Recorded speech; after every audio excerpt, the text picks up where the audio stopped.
Jobs, jobs, jobs. The private sector witnessed a big hiring spike last month. But I think it's wonderful that there are new boom towns and boom states, and I think that that should be celebrated. I also think that it would be great then if there are these southern Republican-controlled states that they start paying their fair share and take care of Alabama, Mississippi, Arkansas, and Kentucky, because I'm sick of taking care of them from up here in New York or in California, because blue states pay the highest taxes. South Carolina, Nancy Mace, who wants to take credit for things she voted against, please give some money to Kentucky, help them out. Oh, that's gonna hurt! You know, I was gonna add my usual and effective damn at the end of yet another Jessica Tarlov reality check on Fox News. But I think the sound her colleague makes is even more effective. You should be paying more and taking care of your own people instead of feeding off of Democrats that pay higher taxes. Ugh. With today's job numbers bulldozing past expectations yet again. Yes. Hold on, 497.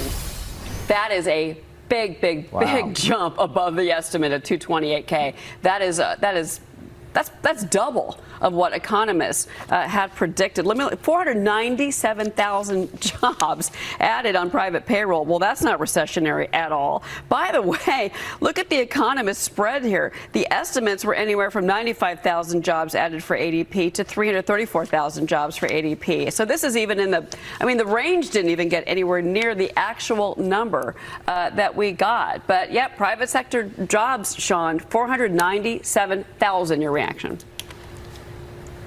Yeah, well, it's just a testament to the strength of the U.S. economy. I would expect there'll be some revision to that number. It's so far out of line.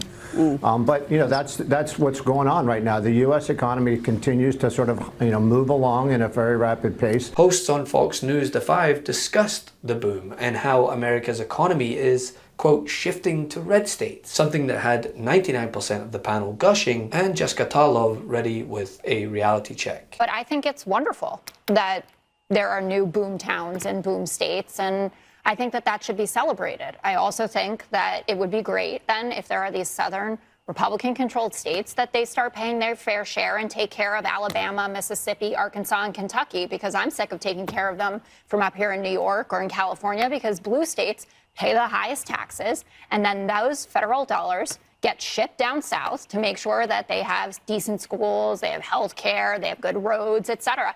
So by all means, South Carolina, Nancy Mace, who wants to take credit for things she voted against, please give some money to Kentucky, help them out. Tommy Tuberville, talk about you all the time. You should be paying more and taking care of your own people instead of feeding off of Democrats that pay higher taxes.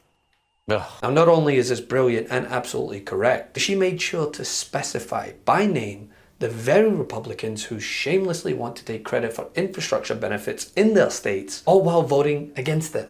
Well, this bill, this $1.2 trillion infrastructure bill, isn't true infrastructure. Like, if we're going to do infrastructure, let's do infrastructure. Less than 10% of it, $110 billion, goes to, quote, surface transportation, and of that, $70 billion is public mass transit, leaving you only $40 billion, or 3 or 4%, to go to roads and bridges, traditional things that Americans, really desperately need in their communities. And so there are 42 new taxes in the infrastructure legislation as well, and these are just things I can't support. I would say, welcome aboard. Look, this is good policy. And it's true that not every member of Congress was there with us when we were working to get this done. And it turns out that is no barrier to them being glad to see that funding come to their districts. I think because this was good policy all along. And look, partisan politics get in the way sometimes. Although we're proud of the fact that this is a bipartisan bill, that a number of Republicans were willing to come across and work with Democrats and work with the president to get this done. Look, a good project is a good project, and we're not going to hold it against the constituents of any member who was short-sighted enough to vote no on the infrastructure or the broadband or the clean water pipes that they are now so quick to join us in celebrating. That's what the bipartisan infrastructure law does. It will be for our kids and grandkids, only bigger. And to no one's surprise,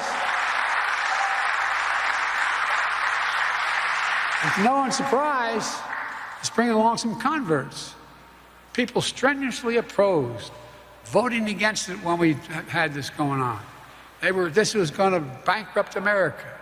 Well, there's a guy named Tuberville, senator from Alabama, who announced that he strongly opposed the legislation. Now he's hailing its passage. Here's what he said, quote, "It's great to see Alabama receive critical funds to boost ongoing broadband efforts."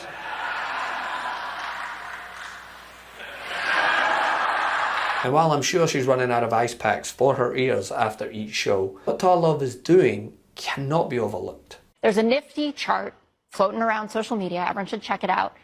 The U.S. has the highest post-pandemic growth in the G7 and the lowest inflation. So all the countries we compare ourselves to, 13.1 million jobs created. So yes, all the ones that were lost during COVID came back. And then we're gaining jobs at a faster clip than we did under the Trump presidency. 800K in manufacturing. There are articles all over talking about the manufacturing boom. We know unemployment is below 4%.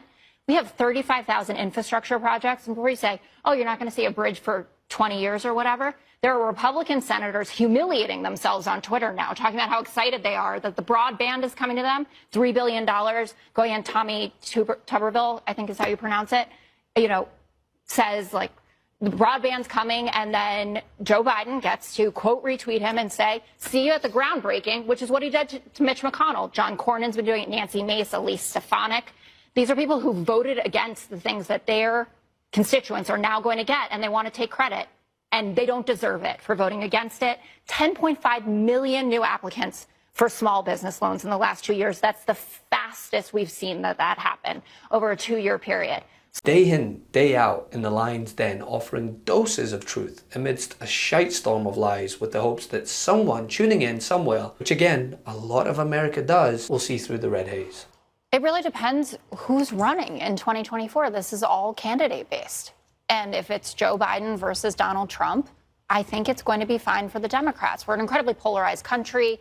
I don't think anyone is ever going to have a landslide. But when you look at all of the data, it suggests that Trump, if he's in the race, he makes it about Trump, and people have very clear views about that. His diehard supporters, you see him gaining in the primaries and falling in the general election, and Biden picking up more independents, more suburban voters, people who could be swayed back by a more moderate Republican candidate potentially. But this is, and if you look at the NBC approval ratings, it's like a race to the bottom.